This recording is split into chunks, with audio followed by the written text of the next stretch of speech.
L'appel est arrivé à 2 heures du matin, me tirant de mon sommeil agité. Le numéro m'était inconnu, mais quelque chose m'a poussé à répondre quand même. Hélène, la voix à l'autre bout était tremblante, désespérée. Hélène, j'ai besoin de ton aide. Ma sœur. Sarah. Je n'avais pas entendu sa voix depuis 10 ans, pas depuis cette nuit où elle se tenait devant ma boulangerie en feu, cigarette à la main, regardant tout ce que j'avais construit se réduire en cendres. Je t'en prie, continua-t-elle, sa voix brisée. Je n'ai personne d'autre vers qui me tourner. Je me suis redressée dans mon lit, mon cœur battant la chamade tandis que les souvenirs me submergeaient, l'odeur de la fumée, le bruit du verre brisé, le sourire cruel sur son visage alors qu'elle regardait mes rêves s'effondrer. Mais au lieu de raccrocher, je me suis retrouvée à dire quelque chose qui m'a même surprise. Et bien sûr, Sarah. Tout ce que tu veux. Je m'appelle Hélène Becker, et il y a 10 ans, ma sœur a détruit tout ce pourquoi j'avais travaillé. Mais permettez-moi de vous ramener au début pour expliquer comment nous en sommes arrivés là. Sarah et moi n'avons jamais été proches. Elle était l'enfant prodige, celle qui ne faisait jamais de faute aux yeux de nos parents. Des notes parfaites, des amis parfaits, une vie parfaite. J'étais celle qui rêvait en silence, passant des heures dans la cuisine de notre mère à apprendre à pâtisser, trouvant du réconfort dans les mesures précises et l'art délicat de la pâtisserie. Quand j'ai annoncé mon projet de ne pas aller à l'université et d'ouvrir une boulangerie, Sarah a ri. Vraiment, Hélène? C'est ton grand plan? Jouer avec de la farine toute la journée? Nos parents n'étaient pas beaucoup mieux. Et tu gâches ta vie, dit mon père en secouant la tête. Sarah va à l'école de commerce. Pourquoi ne peux-tu pas être plus comme elle? Mais je ne les ai pas écoutés. J'avais économisé chaque centime de mes petits boulots après l'école, mettant de l'argent de côté pendant que Sarah dépensait le sien en vêtements de créateur et en soirée. À 22 ans, j'avais assez pour un acompte sur un petit local en centre-ville de Portland. La boulangerie Sweet Dream n'était pas grande au début. Les murs avaient besoin d'un coup de peinture, les équipements étaient d'occasion, et l'emplacement n'était pas idéal. Mais c'était à moi. Chaque matin à 4 heures, j'ouvrais ses portes, allumais les fours et commençais à créer. Mon macaron signature à la lavande est devenu un favori local. Les commandes de gâteaux de mariage ont commencé à affluer. Lentement mais sûrement, ma petite boulangerie a commencé à prospérer. Pendant ce temps, Sarah a abandonné l'école de commerce après 2 ans. C'est ennuyeux, se plaignait-elle à nos parents. Je dois me trouver. Ils ont hoché la tête avec sympathie et ont augmenté son allocation mensuelle. Cela m'importait peu. J'étais trop occupée à bâtir mon rêve. Au bout de 3 ans, Sweet Dream avait développé une clientèle fidèle. Ma page Instagram comptait des milliers de followers, et les blogs culinaires locaux commençaient à remarquer mon travail. J'avais embauché 2 employés à plein temps et je prévoyais d'étendre l'entreprise en prenant le local vacant à côté. Puis Sarah est arrivée un mardi après-midi pluvieux. Joli endroit, a-t-elle dit en regardant autour d'elle avec une expression que je n'arrivais pas à déchiffrer. Maman m'a dit que tu allais bien. C'était la première fois qu'elle venait me rendre visite en 3 ans d'ouverture. Elle a erré dans la boutique, faisant courir ses doigts le long des vitrines, examinant chaque détail d'un regard critique. Tu sais, a-t-elle finalement dit, je pensais à me lancer dans le secteur alimentaire moi aussi. Peut-être qu'on pourrait s'associer. Toi, t'as tout compris pour la pâtisserie, mais tu pourrais utiliser de véritables compétences en affaires. J'ai failli laisser tomber le plateau de biscuits que je tenais. S'associer? Oui, enfin, soyons honnêtes, Hélène. Tu es bonne pour cuisiner, mais les affaires? Le marketing? Les finances? C'est mon domaine. On pourrait faire de cet endroit quelque chose de grand. Je pris une profonde inspiration, posant délicatement le plateau. Sarah, j'apprécie l'offre, mais je me débrouille très bien seule.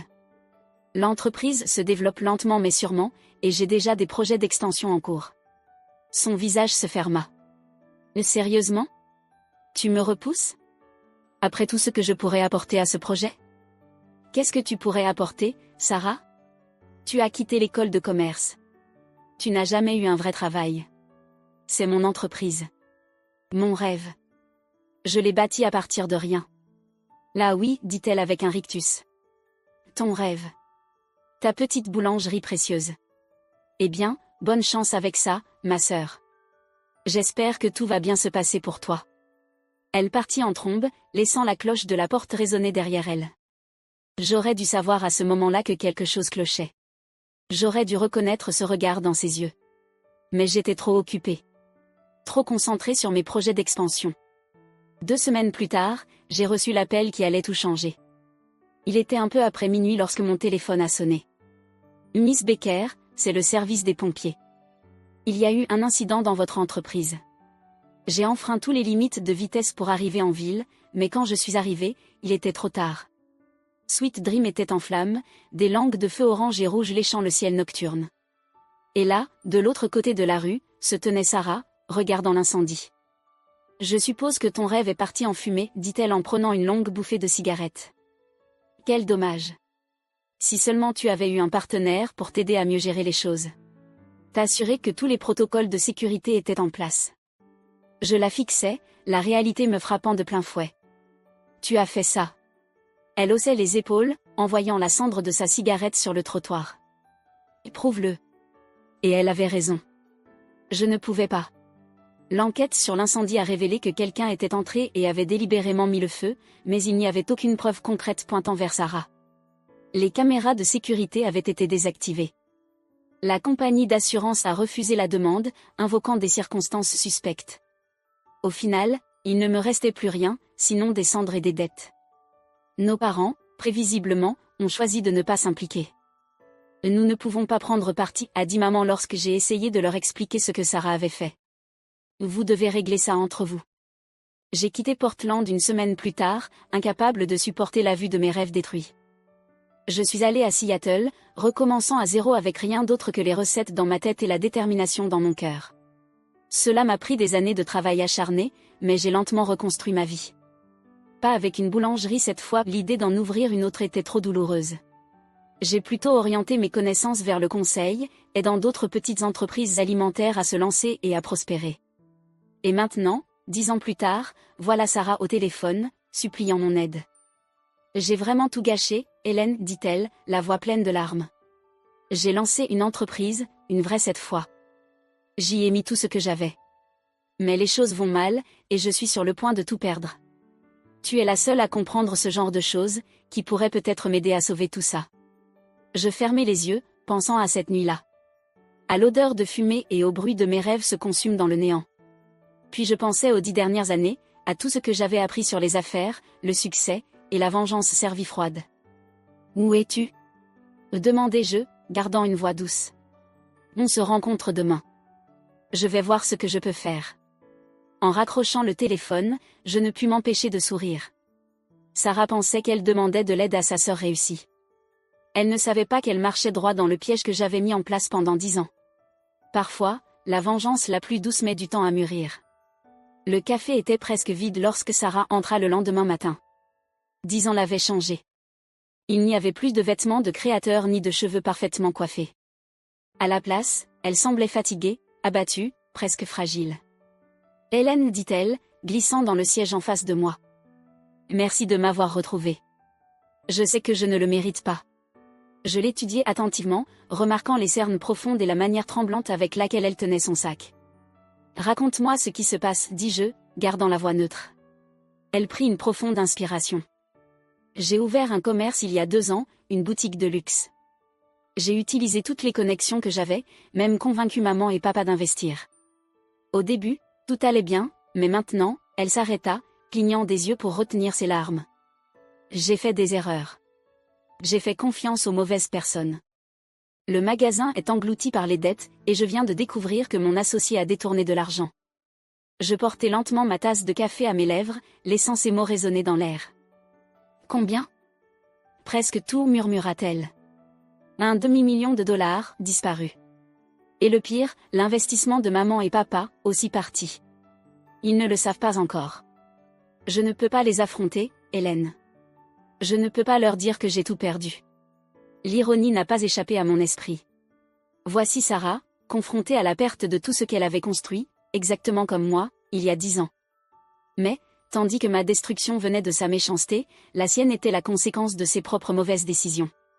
J'ai besoin de ton aide, continua-t-elle, sa voix vacillante. Tu es la seule qui comprenne les affaires, qui puisse savoir comment réparer ça. S'il te plaît, Hélène, je sais que je ne mérite pas ton aide, pas après tout, mais je suis désespérée. Je posai ma tasse sur la table, pensant aux dossiers organisés chez moi. Pendant des années, j'avais recueilli chaque détail sur les affaires de Sarah. Chaque connexion. Chaque information dont j'aurais besoin pour ce moment exact. Bien sûr que je vais t'aider, dis-je doucement. C'est à ça que servent les sœurs, non? Le soulagement se lut sur son visage. Vraiment? Oh, mon Dieu, Hélène, merci. Je promets que je vais compenser ça d'une manière ou d'une autre. Ne t'inquiète pas pour ça, répondis-je, ouvrant mon ordinateur portable. Commençons par examiner tes chiffres. Je dois voir exactement avec quoi nous avons affaire. Dans les heures suivantes, Sarah révéla tout le chaos. Sa boutique, Luxe et compagnie, avait bien démarré, profitant de ses connexions sociales et de l'investissement de nos parents. Mais son manque d'expérience dans le monde des affaires se manifestait dans chaque décision. Elle avait trop dépensé en stock. Elle avait signé un bail qu'elle ne pouvait pas assumer. Et elle avait fait confiance à un associé charismatique qui, peu à peu, vidait les comptes de l'entreprise. Marc s'occupait de toute la partie financière, expliqua-t-elle, passant une main dans ses cheveux. Il semblait tellement professionnel, tellement expérimenté, je n'ai jamais pensé à vérifier. Je hochai la tête, compatissante, tout en cachant un sourire. Marc Davison. L'associé que j'avais soigneusement recherché et dirigé anonymement vers la boutique de Sarah il y a 18 mois. Le même Marc Davison qui avait un passé de fraudeur auprès de commerces vulnérables. Celui que j'avais garanti croiserait le chemin de Sarah au moment parfait. Bon, fermai-je l'ordinateur portable. Ce n'est pas une situation facile, mais peut-être pas impossible. J'ai quelques contacts qui peuvent t'aider. Des investisseurs spécialisés dans le sauvetage des entreprises en difficulté. Les yeux de Sarah brillèrent. Vraiment? Tu ferais ça pour moi? Bien sûr, souriai-je. En fait, j'en ai déjà un en tête. Il peut te rencontrer demain. Ce que Sarah ne savait pas, c'est que ces investisseurs étaient en réalité les comptables forensiques que j'avais engagés des années auparavant, en attendant ce moment. Ils fouilleraient ses livres avec attention, documentant chaque erreur, chaque décision douteuse, chaque ligne légale qu'elle avait franchie dans sa tentative désespérée de maintenir l'entreprise. Les semaines suivantes furent un tourbillon de réunions et de découvertes. Chaque jour, de nouveaux problèmes surgissaient, des impôts non payés, un usage inapproprié des fonds des investisseurs, des documents falsifiés. Sarah s'était causé plus de tort que je n'avais jamais pu planifier. Je ne comprends pas. Sanglota-t-elle un après-midi dans mon bureau. Tout ne fait qu'empirer. Plus ton équipe enquête, plus de problèmes apparaissent. Je me penchai au-dessus du bureau et caressai sa main. C'est souvent ainsi que les choses se passent, nous devons comprendre l'étendue des dégâts avant de pouvoir les réparer. Mais il n'y aurait pas de réparation. J'avais veillé à cela. Chaque solution que je proposais menait à une nouvelle complication, chaque investisseur potentiel que j'introduisais trouvait de nouvelles raisons de reculer. Désespérée, Sarah devenait de plus en plus accablée chaque jour. Enfin, le moment que j'attendais arriva. Nos parents convoquèrent une réunion de famille. Nous devons discuter de cette situation, dit mon père gravement, paraissant plus vieux que jamais. Lui et maman s'assirent d'un côté de la table de la salle à manger, Sarah et moi de l'autre. Les comptables nous ont partagé leurs conclusions, Sarah. Sarah pâlit. Quelle conclusion? Maman sortit un épais dossier. Le rapport détaillé que mon équipe a préparé. Ce n'est pas seulement l'argent que tu as perdu, Sarah, c'est comment tu l'as perdu. Les mensonges, les dissimulations, la fraude, ajouta papa d'un ton sévère. Comprends-tu ce que cela signifie, ce que cela pourrait faire à la réputation de notre famille? Sarah éclata en sanglots. Je suis désolée, je n'ai pas voulu que cela arrive. Je voulais juste prouver que je pouvais le faire, que je pouvais être aussi réussie comme Hélène. Je dus retenir un rire. Après des années à me déprécier à propos de ma petite boulangerie, après avoir détruit mes rêves parce qu'elle ne supportait pas mon succès, voilà qu'elle disait vouloir être comme moi. Eh bien, dis-je enfin, prenant la parole, peut-être que c'est une bonne occasion pour un peu d'honnêteté, puisque nous sommes tous ici. Il y a quelque chose que je pense qu'on devrait discuter. Je sortis le dossier que je gardais depuis 10 ans. Qu'est-ce que c'est? Demanda Sarah, en essuyant ses yeux. Des preuves, répondis-je calmement. Des vidéos de surveillance des bâtiments en face de ma boulangerie, des témoignages de témoins, des analyses chimiques de l'accélérant utilisé dans l'incendie, tout ce que l'enquête initiale a raté ou choisi d'ignorer à propos de ce qui s'est réellement passé cette nuit-là. La couleur s'effaça du visage de Sarah. De quoi parles-tu? Tu sais exactement de quoi je parle, dis-je d'une voix stable. La nuit où tu as brûlé Sweet Dream. La nuit où tu as détruit tout ce pourquoi j'avais travaillé parce que tu ne pouvais pas supporter de me voir réussir seule. Nos parents restèrent silencieux, abasourdis, pendant que j'étalais les preuves, pièce par pièce, les vidéos montrant Sarah entrant dans la boulangerie tard dans la nuit, les reçus des matériaux utilisés pour l'incendie, les témoignages de personnes qui l'avaient vu regarder le bâtiment brûler. « Est-ce vrai ?» murmura maman, les yeux horrifiés, en regardant Sarah. « Est-ce que tu, vraiment ?» Sarah s'effondra. « J'étais jalouse, sanglota-t-elle. Hélène semblait tout rendre si facile et moi, je n'arrivais pas à comprendre. Mais je n'ai jamais pensé, enfin, je n'ai pas pensé que tu serais prise. » Je finis sa phrase pour elle. « Non, tu n'as pas pensé. Tout comme tu n'as pas réfléchi à ce qui se passerait avec ta boutique. Tu ne penses jamais aux conséquences, Sarah, tu ne l'as jamais fait. » Les mains de papa tremblaient en parcourant l'épreuve. « C'est criminel. Si ça se savait. » « Ça ne se saura pas, dis-je tranquillement. Pas de ma part, en tout cas. Ce n'est pas pour ça que je vous montre tout ça. »« Alors pourquoi ?» demanda maman. Je me levai, rassemblant mes affaires. « Parce que je voulais que vous sachiez tous la vérité, à propos de la boulangerie, à propos de l'entreprise de Sarah, à propos de tout. Et parce que je voulais que Sarah comprenne quelque chose. » Je me tournai vers ma sœur, croisant son regard embué de larmes. Le succès ne consiste pas à détruire les autres pour avancer.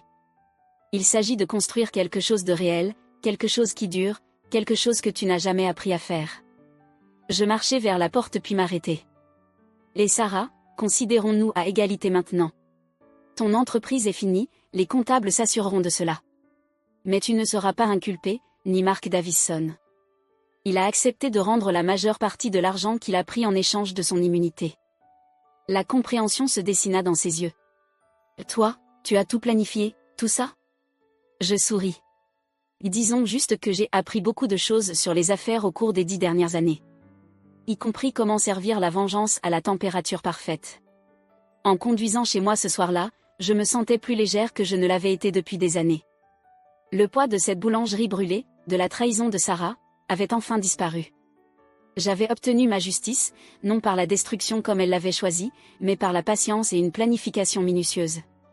Parfois, la victoire la plus douce ne réside pas dans le fait de regarder quelque chose brûler. C'est dans le fait de le voir lentement s'effondrer, pièce par pièce, jusqu'à ce qu'il ne reste plus rien que la vérité. Je n'ai jamais revu Sarah après cette nuit-là. La dernière fois que j'ai entendu parler d'elle, elle avait déménagé de l'autre côté du pays pour tenter de recommencer à zéro. Nos parents ont finalement récupéré la majeure partie de leur investissement grâce à l'accord que j'avais arrangé avec Mark Davison. Ils ne nous ont plus jamais regardés de la même manière. Quant à moi, j'ai ouvert une nouvelle boulangerie le mois dernier. Pas parce que j'en avais besoin, mon activité de conseil étant plus prospère que Sweet Dream ne l'a jamais été, mais parce que parfois, la meilleure façon de guérir de vieilles blessures est de les affronter de front. Le matin de l'ouverture, je me tenais devant mes nouveaux fours, respirant l'odeur familière de la vanille et du pain chaud. Sur le mur, pendait une seule photo, ma boulangerie Sweet Dream originale, prise le jour où j'ai ouvert ses portes pour la première fois. En dessous, écrit en script élégant, il y avait une simple phrase. Le succès se lève mieux lorsqu'il est cuit avec patience.